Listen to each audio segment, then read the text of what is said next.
प्रीतम अक्षरातीत ने अपनी क्रंदन की वाणी में संपूर्ण मानव जाति के लिए एक बहुत बड़ा ज्ञान दिया है। दुख तो हमारो आहार है और उनको दुख है। आप देखते हैं मंदिरों में इतनी भीड़ क्यों लगती है? यदि पता चल जाए कि अमुक देवता अमुक भगवान हमारे दुख को दूर कर देंगे तो दुनिया भागी भागी वहां जाती है। एक पौराणिक हिंदू तिरुपति मंदिर में कई किलोमीटर तक लाइन लगाकर खड़ा रहता है। और तो अब देखिए, जैसे साईं बाबा का सीरियल चला, करोड़ों लोग अनुयायी हो गए। एक वर्ष में कई करोड़ रुपए चढ़ावा आता है साईं बाबा के मंदिर में। साईं बाबा का नाम वेद शास्त्र तो क्या 18 पुराण 18 उपपुराण में कहीं भी नहीं है। लेकिन हिंदू जनता स्वार्थी है, उसको परमात्मा से मतलब नहीं रह गया है। हमारी इच्छाएं कहाँ पूरी हो और भाग करके जाता है। साईं बाबा स्वयं कहते हैं सबका मालिक एक, मैं मालिक नहीं हूँ, परमात्मा मैं नहीं हूँ, वो तो कोई और है। लेकिन हिंदू सोचते हैं कि यदि इनकी मन्नत करने से, इनकी पूजा करने से हमें माया के सुख मिल जाए तो इसमें सौदा सस्ता है। आपने अभी कीर्तन सुना, सखी रे आत्म रोग बुरो लगियो या को दारू न मिले तभी। आत्मरोग किसको कहते हैं? संसार में आपको गली गली में जो वैद्य डॉक्टर मिलते हैं वे शारीरिक रोगों का इलाज करते हैं, मनोचिकित्सक मानसिक रोगों का इलाज करते हैं। संभव है किसी के पास शारीरिक रोग ना हो, मानसिक रोग ना हो, तो एक रोग सबको घेरे रखता है, वो है भवरोग। भवरोग की औषधि क्या है? प्रीतम का ज्ञान, सच्चिदानंद परमात्मा कौन है, कहाँ है, कैसा है, हम कौन हैं, आए कहाँ से हैं, शरीर और संसार को छोड़ने के पश्चात हमें जाना कहाँ है। जब इन प्रश्नों का उत्तर मिल जाए, माता जी पीछे देखिए, वो माता जी के प्रवचन ही नहीं बंद हो रहा है।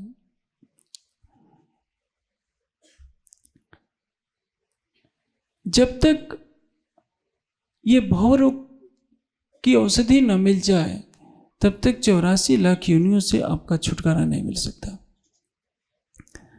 आपने कोठी बंगले बना लिए, बहुत अधिक धन संपदा अर्जित कर ली, तो आप सोचते हैं कि हमें सुख की प्राप्ति हो गई है।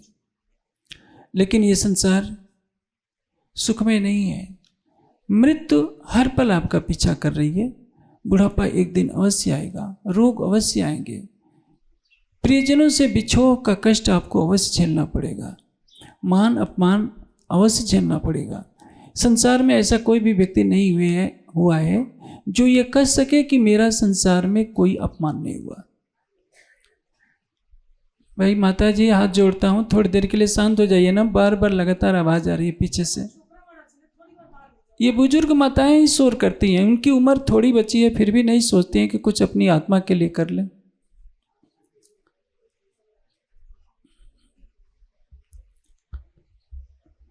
देखिए,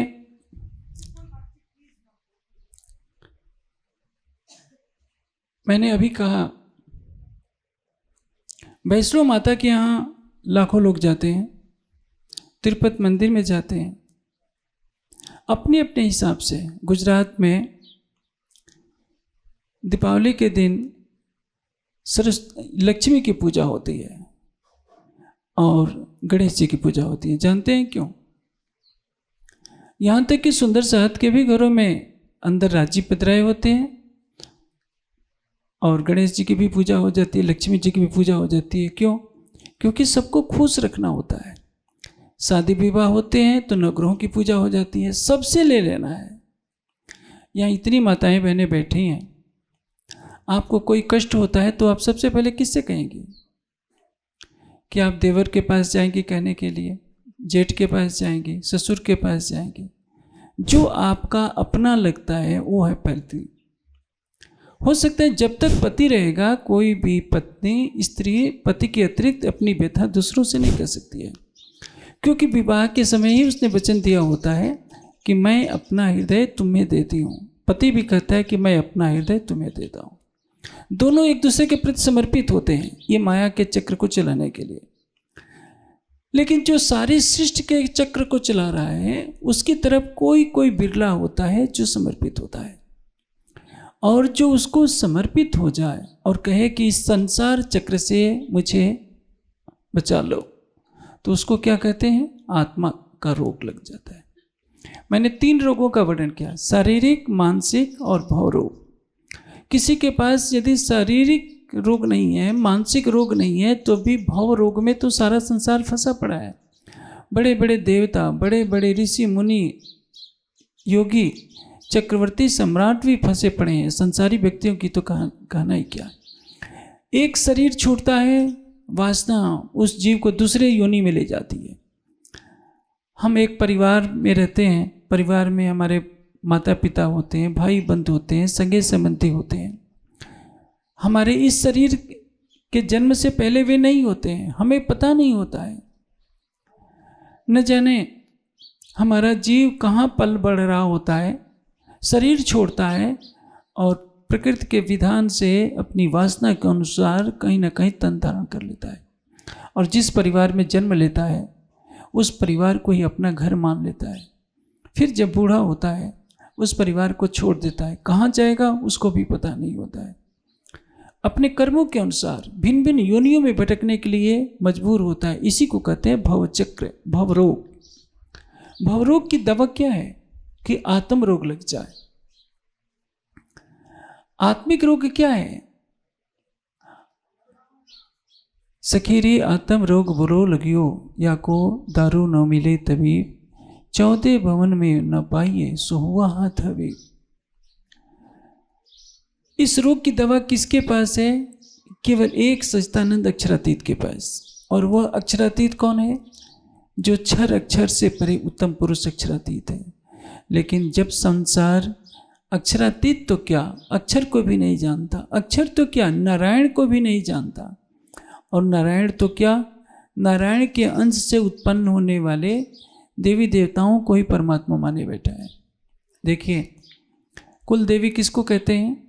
जो हमारे वंश में ऐसी महान कोई नारी हो, जो ज्ञान में, तप में, वैराग्य में, दिव्य गुणों में अग्रगण्य हो, उसको क्या कहते हैं? हमारी कुल देवी है। कुल देवता किसको कहते हैं? जो हमारी वंश परंपरा में कोई महान व्यक्तित्व पैदा होता हो, जो ज्ञान, वैराग्य, शक्ति सब में श्रेष्ठ होता है, उसको कुल देवता कहते हैं। और उसके गुणों का पूजन का विधान है। उसको हम स्मृति में रखें, याद रखें कि हमारे वंश में ये महान व्यक्ति हुए थे। लेकिन कुल देवता या कुल देवी के नाम पर आप जानते हैं हिंदू समाज में क्या हो रहा है। पत्नी के साथ पति का पूजन किया जाता है, जैसे सीता के साथ राम का, या राम के साथ सीता का, श्री कृष्ण के साथ राधा का, शिव के साथ पार्वती का पूजन होना चाहिए। लेकिन आप पौराणिक रीति से जो विवाह होते हैं इसमें किसका पूजन होता है? गौरी और गणेश का। शंकर जी को किनारे कर दिया जाता है और पूजा किसकी हो जाती है? गणेश जी की। क्योंकि लोभी है हिंदू, सोचता है कि गणेश जी सारे विघ्नों के हरने वाला है, सारे विघ्न दूर हो जाएंगे, इसलिए शंकर जी को टरका दो और गणेश जी की पूजा कर लो। उधर लक्ष्मी जी से धन चाहिए तो लक्ष्मी जी की पूजा कर लेते हैं, वहाँ विष्णु भगवान को भगा देते हैं कि विष्णु भगवान जी आपकी कोई जरूरत नहीं है, और वहाँ भी गणेश जी की पूजा शुरू हो गई। जब विवाह होते हैं तो सोचते हैं कि कोई संकट ना जाए तो नवग्रहों की पूजा कर लेते हैं, वहाँ गणेश जी भी किनारे हो जाते हैं, लक्ष्मी जी भी किनारे हो जाती है। कितना स्वार्थ का व्यापार है। अमुक तिथि को पूजा किया, मिट्टी की मूर्ति बनाई, लाखों रुपए पानी की तरह बहा दिए, और फिर मूर्ति को भी ले जाकर जिसकी पूजा कर रहे थे 1 हफ्ते 10 दिन, उनको भी पानी में बहाते। ये कैसी पूजा हुई? ऐसा क्यों हो रहा है? क्योंकि हिंदू समाज में ज्ञान का प्रकाश नहीं है। सत्य ज्ञान ही मनुष्य को सच्ची राह दिखाता है। यदि आपके पास ज्ञान का प्रकाश नहीं है यह बताने के लिए कि परमात्मा कौन है, परमात्मा कहाँ है, परमात्मा कैसा है, हम कौन हैं, हमें करना क्या है, तो आप अंधकार में भटकते रहेंगे। अब देखिए, अभी इस परिसर के अंदर आपने कई वृक्ष लगाए हैं। वृक्ष को बढ़ने के लिए आप क्या करते हैं? उसकी जड़ में पानी देते हैं। क्या आप एक एक पत्ते में पानी देंगे? एक एक डाली में पानी देंगे? जड़ क्या है? जड़ में जल दे दीजिए तो वह जल एक एक पत्ते तक पहुंच जाता है।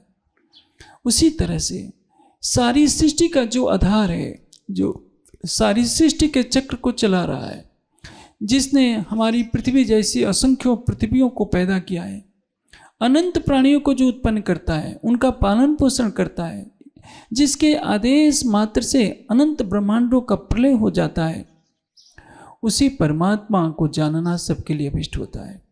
उस अक्षर से भी परे जो अनंत है, अविनाशी है। तुम हो एक अगोचर सबके प्राणपति। जो सबके जीवन का आधार है वही प्राणपति है, वही प्राणेश्वर है, वही प्राणनाथ है, वही पूर्ण ब्रह्म है, वही सच्चिदानंद है और वही अक्षरातीत है।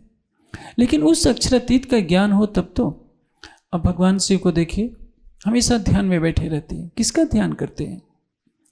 यदि वही परमात्मा है तो परमात्मा क्या परमात्मा का ध्यान करेगा? इसका आशय क्या है? शंकर जी भी अपने आराध्य का ध्यान कर रहे हैं। माहेश्वर तंत्र में कहते हैं कि हे उमा, अस्मिन आज अज्ञान पाथोधौ, इस अज्ञानता के इस अनंत सागर में वयम ब्रह्मा आदि अपि बुद्ध आकारताम प्राप्ता तद इच्छा वैचिमृता, मैं और ब्रह्मा आदि देवता उस परमात्मा की कृपा रूपी वायु से बने रहते हैं। आप सोचिए, पौराणिक मान्यता में ब्रह्मा जी सृष्टि को पैदा करते हैं, विष्णु भगवान पालन करते हैं, शंकर जी संहार करते हैं। लेकिन ब्रह्मा जी भी चारों वेद पढ़ते हैं, ये सब मानेंगे। विष्णु भगवान भी क्षीर सागर में लेटे लेटे ध्यान करते हैं, शंकर जी भी कैलाश में बैठे बैठे ध्यान करते हैं।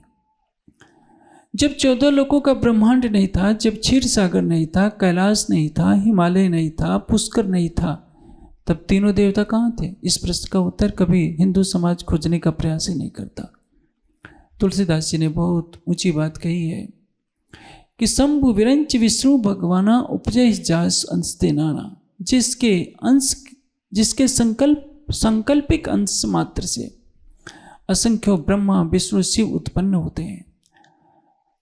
वह परमात्मा कौन है? निजानंद है, निरुपाधि है, निजानंद निरुपाधि अनुपाय। कोई भी उपाधि उस परमात्मा के स्वरूप का वर्णन नहीं कर सकती, ये नहीं दर्शा सकती कि परमात्मा कहाँ है, कैसा है। यह संसार तो निद्रा में है। चल्यो जुग जाए रे सुध बिना सुध बिना सुध बिना। यह संसार क्या है? अंधेरी निशा में, अज्ञानता के अंधकार में भटका हुआ चला जा रहा है। एक पीढ़ी पैदा होती है, कुछ समय के बाद वो बूढ़ी हो जाती है, वो मर जाती है, फिर नई पीढ़ी आती है, वो भी मर जाती है, पुनः दूसरी पीढ़ी आती है।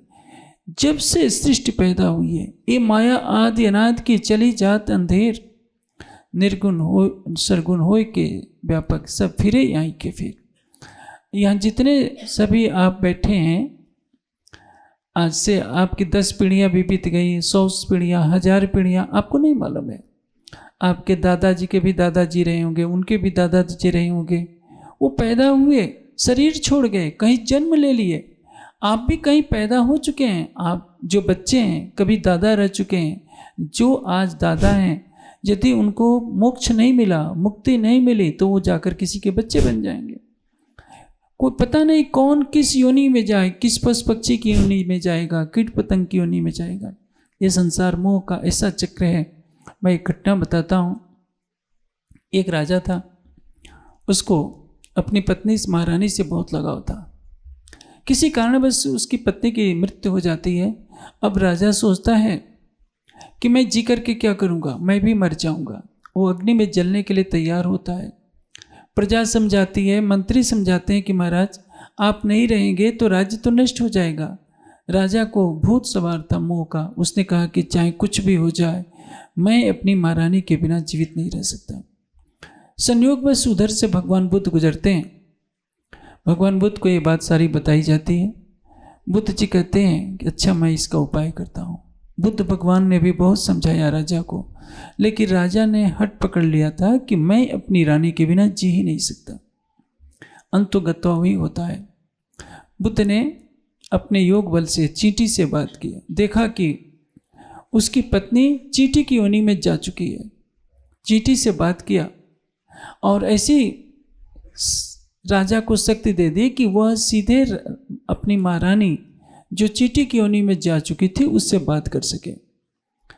जब चींटी ने से राजा की बात हुई, राजा ने कहा कि मैं तुम्हारे बिना जी नहीं सकता। चींटी कहती है कि तुम जियो या मरो मैं कुछ नहीं जानती, मेरा तो नया परिवार है, मैं अपने परिवार में रह रही हूँ, मैं तुम्हारे लिए क्यों मरूं, तुम मरना हो मर सकते हो। यही मोह का धरातल है। इसको क्या कहते हैं? भवरोग। भवरोग से तरने का क्या उपाय है? आत्मा रोग। आत्म रोग कासो कहिए जिन पीठ दई पर आत्म। जिन्होंने अपने मूल स्वरूप से पीठ दे दी है। आत्म रोग कासो कहिए। आत्म रोग किसको कहते हैं? जिन पीठ दई पर आत्म सो ये रोग क्यों ना मिटे, जो लो देखे ना मुख ब्रह्म। जो अपने मूल तन को पीठ देकर माया के संसार में रह रहे हैं, जब तक वे अपने प्राणेश्वर को जी भर कर देख नहीं लेंगे, जो लो ना देखे मुख ब्रह्म, जब तक प्रीतम अक्षरातीत का दर्शन नहीं हो जाता तब तक उनका आत्मरोग नहीं मिटेगा। आत्मरोग संसार के लोगों में नहीं होता, वे तो भाव रोग के शिकार होते हैं, मानसिक रोग के शिकार होते हैं या शरीर के रोगों का शिकार होते हैं। आप शराब की दुकानों पर चले जाइए। वैसे तो गुजरात में लिखित रूप में कानूनन सरकार ने पाबंदी लगा दी है, लेकिन छिप छिप कर यहाँ भी शराब बहुत पी जाती है, क्योंकि मनुष्य की तृष्णा उसको विवश करती है पीने के लिए। उनसे पूछिए शराब क्यों पीते हैं, तो क्या बोलेगा? शराब पीने में बहुत मज़ा आता है। मज़ा नहीं आता, वो एक रोग है। यदि शराबी का बेटा शराब पिएगा तो वो उसको डांटेगा, तुम शराब मत पीना, मैं तो बर्बाद हो ही गया हूँ, तुम भी बर्बाद हो जाओ। उससे पूछा जाए तुम क्यों पीते हो, जब मालूम है कि इसको पीने से बर्बाद हो जाएगा, तो कहेगा कि क्या करूं, मैं इसके आगे लाचार हूं। वैसे ही भव रोग के बंधन में पड़ा हुआ प्राणी लाचार होता है। वो भव रोग से निकलना तो चाहता है, लेकिन निकले कब? जब उसके ज्ञान का प्रकाश हो। मनुष्य को बुद्धि मिली है कि वह अपनी बुद्धि का उपयोग करके सत्य को जानने की तरफ कदम बढ़ाता है। आप पशुओं के सामने जाकर माइक लगाकर ब्रह्म ज्ञान की बातें सुनाइए, उनको क्या लेना देना? उनको बस इतनी बुद्धि है कैसे खाना पीना है, कैसे वंश वृद्धि करनी है, इसके आगे कुछ और नहीं सोच सकते। एक मानव योनि ही है जिसमें यह विचार करने की शक्ति दी गई है, हम कौन हैं, आए कहाँ से हैं, शरीर और संसार को छोड़ने के पश्चात हमें जाना कहाँ है। लेकिन देखिए, एक परंपरा का प्रवाह होता है। परंपरा के प्रवाह में मनुष्य जब बहता जाता है तो वह भी विचार नहीं करता कि हमें भक्ति किसकी करनी है। वाणी क्या कहती है? प्रतिव्रता पणे सेविये।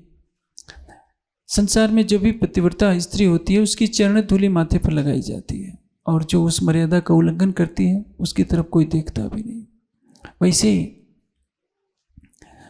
हमारी भी तो आत्मा है। कौन स्वरूप है आत्मा, पर आत्म का या क्यों भिन्न? हमारे अंदर जो चेतना है, क्या हम उसको जानते हैं? आत्मा छोड़िए, जीव भाव को लेकर देखिए। हमारा शरीर क्या है? हड्डी और मांस का एक पुतला है।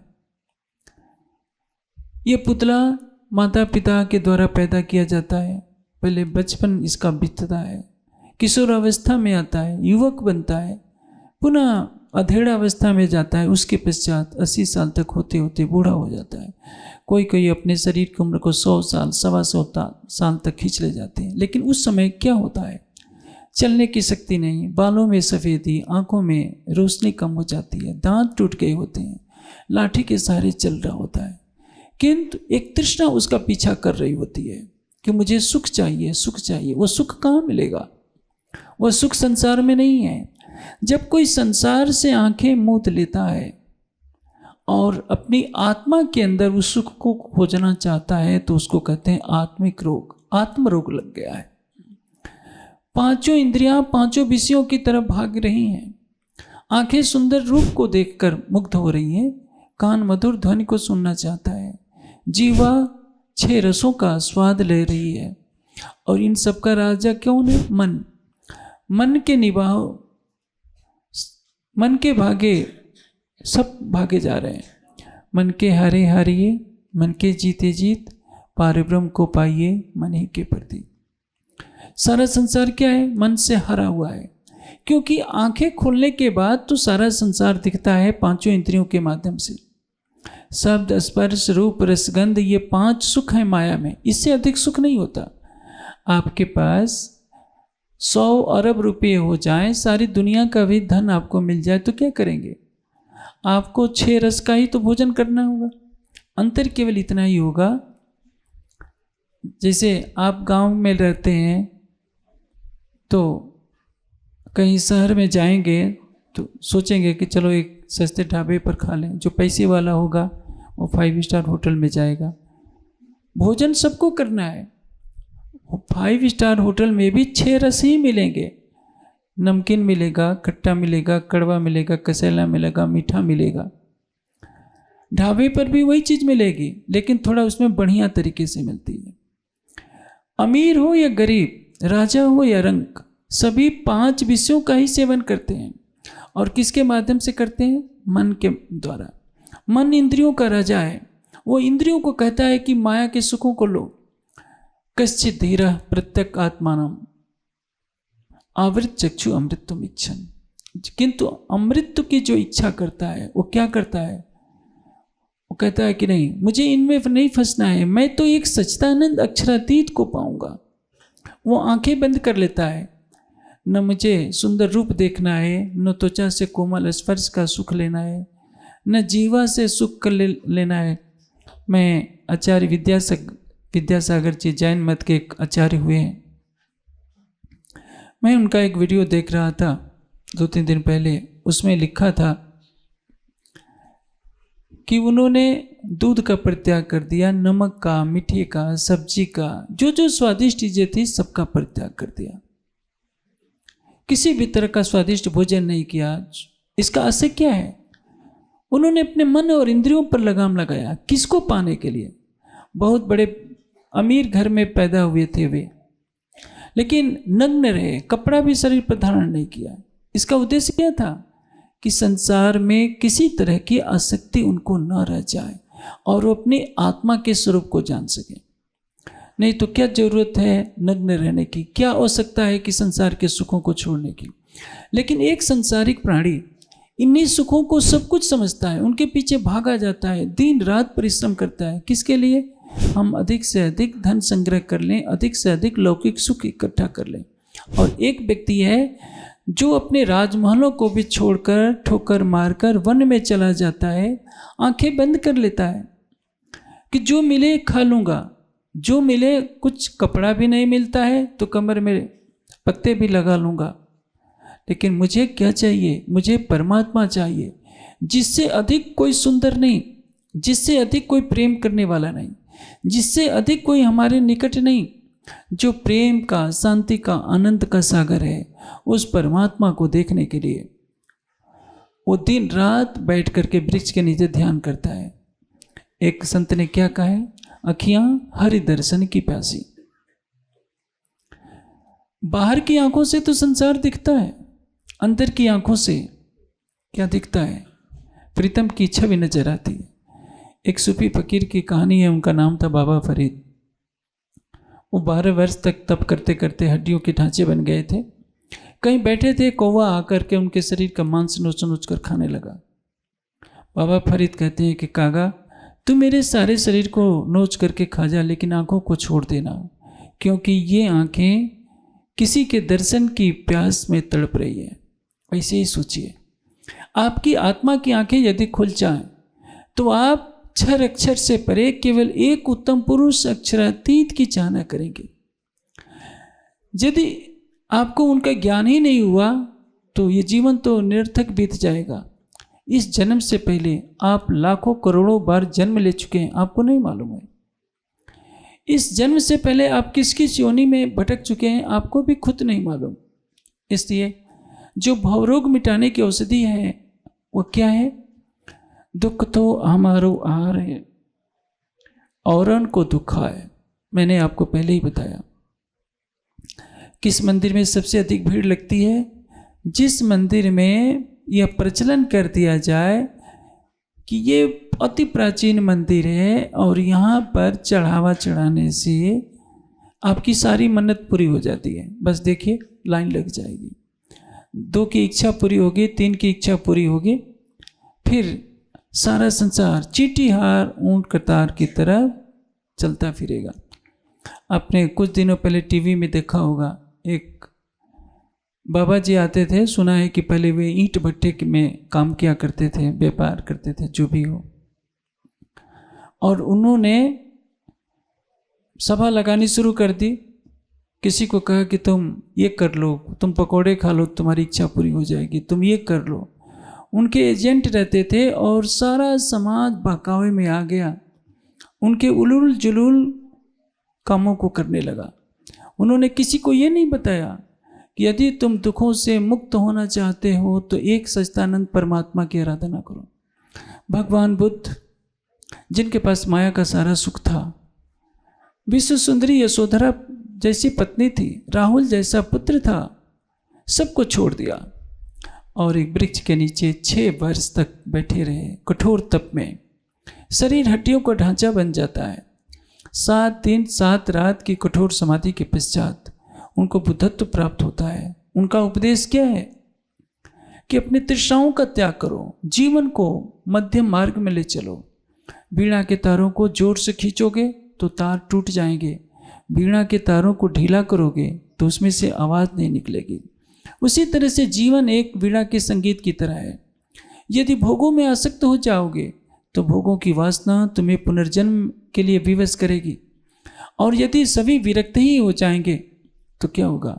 संभव नहीं होगा। इसलिए संसार में रहते हुए, जैसे कमल का फूल संसार में रहते हुए भी, कमल का फूल जल में रहते हुए भी जल से परे रहता है। जल जैसे जैसे बढ़ता है कमल का फूल भी बढ़ता जाता है। अब सोचिए, वैसे ही यदि आपके अंदर ज्ञान का प्रकाश हो गया, आपने यह जान लिया कि ये जितने महापुरुष हैं सभी देवी देवताएं किसकी भक्ति करते हैं? उसी परमात्मा की भक्ति करते हैं। हमारे ग्रंथों में क्या कहा गया है कि यम ब्रह्मा वरुण इंद्र रुद्र मरुता स्तवन्ति दिव्य स्तवै। ब्रह्मा वरुण इंद्र रुद्र आदि सभी दिव्य स्तुतियों से परमात्मा की आराधना करते हैं, और उसी का सामवेद के गाने वाले भी वेद मंत्रों से स्तुति करते हैं। योगी जन उसी को ध्यान में देखते हैं। उसके आदि और अंत को न देवता जानते हैं न मनुष्य जानते हैं। जो अनंत है, ज्ञान की दृष्टि से अनंत है, शक्ति की दृष्टि से अनंत है, उसी एक परमात्मा की आराधना करनी होती है। पार ब्रह्म तो पूर्ण एक है, ये तो अनेक परमेश्वर कहावे, अनेक पंथ सब जुदे जुदे और सब कोई शास्त्र बुलावे। यदि मैं किसी से पूछूं कि परमात्मा एक है या 2, तो आप भी क्या कहेंगे? परमात्मा तो एक है। लेकिन एक को मानते हुए भी दुनिया उस एक को नहीं जानती है कि हम किसको परमात्मा माने। 6 अक्षर से पार है भी अक्षरातीत आधार। कबीर जी ने एक बहुत ऊंची बात कही है कि परमात्मा कौन है? अक्षर से अवधु है न्यारा। जो अक्षर से परे है केवल वही परमात्मा है। और अक्षर के मन का स्वरूप क्या है? आदि नारायण। और उसी आदि नारायण के संकल्प से सृष्टि बनी है। और इस सृष्टि में असंख्य ब्रह्मा पैदा होते हैं, विष्णु पैदा होते हैं, शिव पैदा होते हैं। हिंदू समाज यदि अपने ग्रंथों को पढ़े तो उसमें क्या लिखा है? एकम एव अद्वितीयम। परमात्मा एक है, उसके समान कोई दूसरा नहीं। आप देखिए, अधिकतर घरों में आजकल गीता तो मिल जाती है। गीता में योगेश्वर श्री कृष्ण ने आज से 5000 वर्ष पूर्व अर्जुन को अलौकिक ज्ञान दिया था कि हे अर्जुन, परमात्मा कौन है? केवल उत्तम पुरुष जो अक्षरातीत है। उत्तम पुरुष तु अन्य परमात्मा इति उदाहृता। जो क्षर से परे है, अक्षर से परे है, उस क्षर और अक्षर से परे जो उत्तम पुरुष अक्षरातीत है, केवल वही परमात्मा है। और उसी की आराधना करनी चाहिए। कैसे? अनन्य प्रेम लक्षण भक्ति से। यह सारा संसार क्या है? सपना है। कोई कहे ये सबे सपना खबंद है कुछ और, तो ये सपना जब मिट गया तो खामंद है किस ठोर। संसार नहीं जानता, क्योंकि संसार में जो भी प्राणी पैदा होते हैं वे सभी सपने में बने होते हैं। सपने से जो परे होता है, नींद से परे होता है, निराकार से जो परे होता है, वही तो परमात्मा होता है। लेकिन उसको कौन जानेगा? जिस पर उसकी कृपा होती है। यमाचार्य ने नचिकेता से कहा कि हे नचिकेता, पहले तो ये ज्ञान सुनने को नहीं मिलता, सुनने को मिल जाए तो सुनने वाले नहीं मिलते, सुनाने वाला मिल जाए तो सुनने वाले नहीं मिलते। सुनने वालों में कोई कोई बिरला ही उसको आत्मसात करता है कि हमें करना क्या चाहिए, और उसके बाद कोई कोई उस परमात्मा को पाने के लिए अपने कदम बढ़ाता है। मैं यही बात आपको कह रहा हूँ कि जो चारों वेदों में कहा है, 6 शास्त्रों में कहा है और अन्य ग्रंथों में कहा, 11 उपनिषदों में कहा गया है, उसको अति सरल भाषा में प्राणनाथ जी की तारतम वाणी में प्रस्तुत है। प्राणनाथ किसको कहते हैं? जो सबकी आत्मा का प्रीतम है। प्राणनाथ कोई देवी देवता नहीं है, प्राणनाथ कोई महापुरुष नहीं है। कौन है? आपने मंदिरों में सुना होगा, तुम हो एक अगोचर सबके प्राणपति। जो सबका प्राणपति है, सबके जीवन का आधार है, सारी सृष्टि का आधार है, अनंत ब्रह्मांडों का स्वामी है, जिससे परे कोई और नहीं है, जिसके ज्ञान, शक्ति, ऐश्वर्य और आनंद के समक्ष यह संसार कुछ भी नहीं है। उसी एक परमात्मा की आराधना करनी चाहिए। जैसे वृक्ष की जड़ में पानी देने पर वृक्ष के पत्ते पत्ते तक वह जल पहुंच जाता है, उसी तरह से एक परमात्मा की आराधना करने पर सब कुछ मनुष्य को प्राप्त हो जाता है, धर्म भी, अर्थ भी, काम भी और मोक्ष भी। अन्यथा स्वार्थ के वशीभूत लोग सोचते हैं कि दीपावली के दिन लक्ष्मी जी को खुश कर लो, उस दिन खुश नहीं किया तो लक्ष्मी जी रूठे रहेंगी। कभी किसी को खुश करते हैं, कभी किसी को खुश करते हैं, लेकिन ये नहीं सोचते कि लक्ष्मी की पूजा का अर्थ क्या है। देखिए, मैं आपको बता देता हूँ, मैं स्वयं नहीं कह रहा हूँ, ये मेरा विचार नहीं है। भर्तृहरि क्या कहते हैं कि जिसमें ये लक्षण हो, लक्ष्मी स्वयं यात निवास है, तो उत्साह से संपन्न हो, कोई किसी भी कार्य करने में वो आलस्य न करे, और दीर्घ सूत्रम शीघ्र कार्य करने वाला हो, कार्य की विधि को अच्छी तरह से जानता हो, क्रिया विधिज्यम व्यसनेश हो सकतम, उसको किसी भी तरह का व्यसन न हो, सूर हो, सूरम कृतज्ञम दृढ़ सौहृदश्च लक्ष्मी स्वयं यात निवासित हो। सूर हो, दूसरे के उपकार को मानने वाला हो और दृढ़ मित्रता रखने वाला हो, मित्र के साथ कभी धोखा न करने वाला हो। उसके पास लक्ष्मी स्वयं चल करके आती है कि मुझे अपने पास रखो। मुसलमान कभी लक्ष्मी जी की मूर्ति की पूजा तो नहीं करते, लेकिन वो गरीब नहीं होते। क्रिश्चियन गरीब नहीं होते। दुनिया में सबसे अधिक अमीर कौन है? क्रिश्चियन ही तो है। वे बेचारे बिना पूजा किए कैसे अमीर हो जाते हैं? हम लक्ष्मी जी की मूर्ति पूजा करके भी गरीब क्यों बने रहते हैं? क्योंकि जिन गुणों की आवश्यकता है धनवान होने के लिए, वो गुण हमारे पास नहीं है। हनुमान जी में क्या है? हनुमान जी की सच्ची पूजा है। जैसे हनुमान जी हैं, ब्रह्मचारी हैं, वेद के विद्वान हैं, वैसे ही हम भी बने। हनुमान जी किसकी भक्ति करते हैं? भगवान राम की। पौराणिक मान्यता में वेद के अनुसार वो भी उसी परमात्मा की भक्ति करते हैं, क्योंकि वेद का एक ही उपदेश है कि न त्वामान अन्यो, हे परमात्मा तेरे जैसा कोई नहीं है। इसलिए जब हनुमान अशोक वाटिका में जाते हैं तो देखते हैं कि माता सीता वहाँ संध्या कर रही है। संध्या किसको कहते हैं? संधि काल, जब शाम के समय सूर्यास्त हो रहा हो, रात का आगमन हो। और दूसरा संधि काल कब होता है? जब रात बीतने वाली होती है और सूरज उगने वाला होता है, सामने आकाश में लालिमा फुट रही होती है, इसको कहते हैं संधि काल। दोनों तरफ, रात्रि के समय भी, संध्या समय भी पश्चिम दिशा में लालिमा छा जाती है, और सवेरे सवेरे पूर्व दिशा में भी लालिमा छाड़ जाती है। इसको संधि काल कहते हैं। संधि काल को ही संध्या काल कहते हैं। तो उस समय क्या किया जाता है? उस समय स्वाभाविक रूप से मन शांत होता है। संसार के सारे कार्यों को छोड़कर जो विवेकवान होते हैं वे प्रतिदिन परमात्मा का ध्यान करते हैं। और सीता भी वही कर रही थी। जब भगवान राम वन में चलने लगे, माता कौशल्या से आशीर्वाद लेने जाते हैं कि माँ मैं वन में जा रहा हूँ, पिता का आदेश मुझे स्वीकार करना ही होगा। तो उस समय कौशल्या माता हवन कर रही थी। आप सोचिए, भगवान राम प्रतिदिन ध्यान करते हैं, सीता भी ध्यान करती हैं, कौशल्या भी ध्यान करती हैं।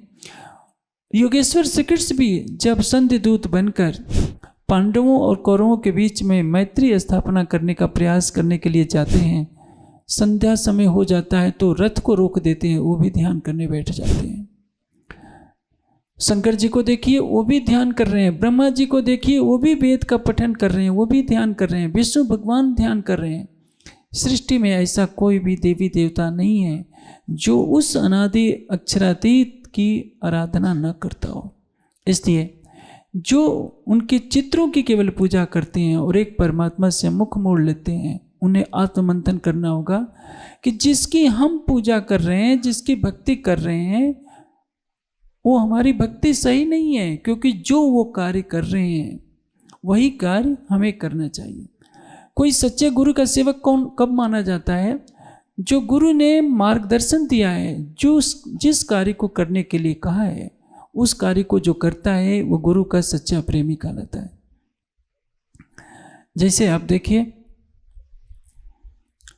यदि कोई व्यक्ति अपने गुरुदेव का पैर केवल दबाना सीखे और गुरु जो कहे उसका उल्टा करे, तो उस पैर दबाने से क्या लाभ है?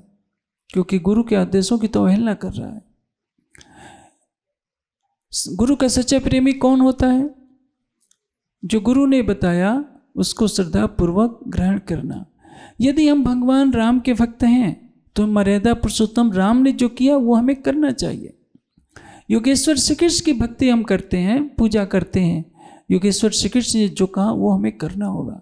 शिव की भक्ति करते हैं तो देखिए, शिव तो कैलाश में बैठकर दिन रात ध्यान में लगे हैं। किसके ध्यान में? उसी कैलाश में उन्होंने उमा को अमर कथा सुनाई थी। अमर कथा जानते हैं कौन है?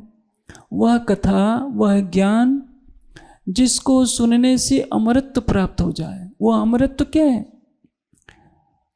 6 अक्षर से परे अक्षरातीत का ज्ञान। महेश्वर तंत्र ग्रंथ में भगवान शिव उमा से कहते हैं कि हे उमा, जो ज्ञान मैं तुमको सुना रहा हूँ, इस ज्ञान को गणेश और कार्तिकेय को भी नहीं सुनाना, क्योंकि वे भी इसके पात्र नहीं। अब सुनिए, अक्षरातीत का ज्ञान कितना महत्वपूर्ण है कि भगवान शिव एकांत में उमा को सुना रहे हैं। आप लोगों की तरह तो आज के युग में तो बुला बुला कर जबरन सुनाना पड़ता है। सबसे सिफारिश की जाती है कि भाई ज्ञान सुनिए, ज्ञान सुनिए। संसार के लोग इतने माया के अंध में फंसे हैं, कहते हैं कि हमें नहीं सुनना। ये तो गुजरात की धरती का सौभाग्य है कि तपती दोपहरी में भी सुनने के लिए प्यासे आ जाते हैं। मैं जब पंजाब जाता हूँ तो वहाँ सुनने वाले कम होते हैं, और जो सुनने आता है एहसान जताता है कि हम आपका ज्ञान सुनने के लिए आए हैं। यही सबसे बड़ी विडंबना है। शंकर जी जब उमा को ज्ञान देने लगते हैं तो वहाँ सबको वहाँ से हटा देते हैं, और तब एकांत में उमा को बताते हैं, कहते हैं कि कुछ भी हो जाए, तुम अपने सगे जो तुम्हारे दोनों पुत्र हैं कार्तिकेय और गणेश, इनको बताना नहीं है। आप सोचिए, हिंदू समाज जिन गणेश जी की भक्ति करता है, भगवान शंकर ने उनको भी रोक लगा दी। यदि आपको विश्वास नहीं होता है तो महेश्वर तंत्र में पढ़िए, कहते हैं कि भगवान शिव कि उमा इस ज्ञान को छिपाए रखना। और वह ज्ञान क्या है? 6 अक्षर से परे अक्षरातीत का ज्ञान। उस ज्ञान की प्राप्ति के बाद यदि कोई परमात्मा का ध्यान करता है, ध्यान का अर्थ क्या होता है? ध्यानम निर्विषयम मनः, जो लक्ष्य है केवल वो दिखाई दे और सब कुछ भूल जाए। हम शरीर को भुला दें, संसार को भुला दें, हमारा जो इष्ट है आराध्य 6 अक्षर अक्षरातीत जो ज्ञान हमें मिला है, अक्षर से परे अक्षरातीत का ज्ञान, वह स्वरूप जो साकार और निराकार से परे है, अनंत प्रेम का सागर है, अनंत आनंद का सागर है। जब उसका केवल दर्शन होता रहे उसको कहते हैं ध्यान। और जो ऐसा करता है प्रतिदिन संसार की तृष्णाओं से परे हो जाता है, वही संसार में बैठे बैठे परम धाम की अनुभूति कर लेता है, अक्षरातीत की अनुभूति कर लेता है। यदि कोई तीर्थों में भागा फिरे कि अमुक तीर्थ में चला जाऊं, अमुक तीर्थ में चला जाऊं, तो वहाँ भी क्या मिलेगा? केवल मंदिर ही तो मिलेंगे। गंगोत्री भी जाएंगे तो वहाँ छोटा सा मंदिर मिल जाएगा, गंगा जी को देख लेंगे, यमुनोत्री भी देख लेंगे। कैलाश जाएंगे तो केवल बर्फ ही बर्फ दिखेगी, रामेश्वरम जाएंगे तो केवल मूर्ति ही दिखेगी। लेकिन सारे संसार में आप घूमते जाइए, 5 तत्व का ब्रह्मांड है, 5 तत्व ही दिखेंगे, बस मंदिर दिखेंगे, आश्रम दिखेंगे। वहाँ भी रहने वालों को नहीं पता कि परमात्मा कौन है। इसलिए जब भी परमात्मा मिलेगा तो आपको हृदय मंदिर में ही मिलेगा। इसलिए योगेश्वर श्री कृष्ण कहते हैं, ईश्वर सर्वभूतानाम हृदय देशे तिष्ठति अर्जुन। हे अर्जुन, परमात्मा सबके हृदय मंदिर में मिलता है।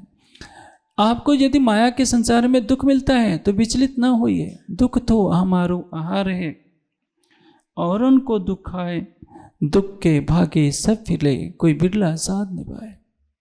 संसार देवी देवताओं की भक्ति करता है, परमात्मा के नाम लेने का आचरण करता है केवल माया के सुख के लिए। वो माया में दुखी नहीं होना चाहता। लेकिन सोचिए, एक पति जब अपनी पत्नी के लिए कुल्लू के बैल की तरह काम करता है कि मेरी पत्नी को, बच्चों को कोई कष्ट न हो, क्योंकि वे उस पर आश्रित होते हैं।